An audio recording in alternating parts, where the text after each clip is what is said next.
Governor Bush's tax plan, you have said that 60% of his tax cut will go to the very wealthy among us.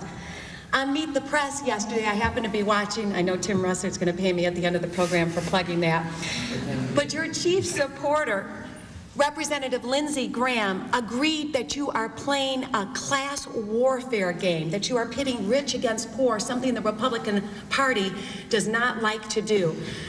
Do you acknowledge that is what you're doing? Are you going to rethink your strategy, or are you going to continue this line of attack? I have never engaged in class warfare.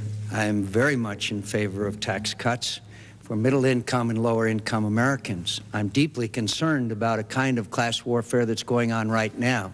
It's unfortunate. There's a growing gap between the haves and have-nots in America, and that gap is growing, and it's unfortunately divided up along ethnic lines.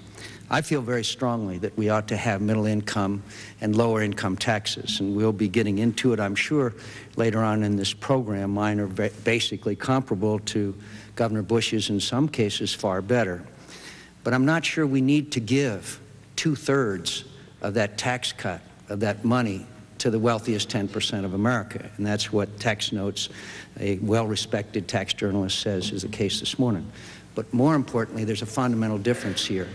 I believe we must save Social Security. We must pay down the debt. We have to make an investment in Medicare. For us to put all of the tax cuts, all of the surplus into tax cuts, I think is not a conservative effort.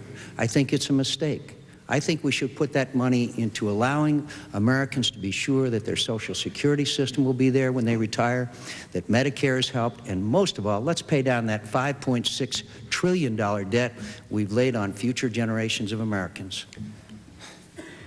Rick Alpin has the next question. May I?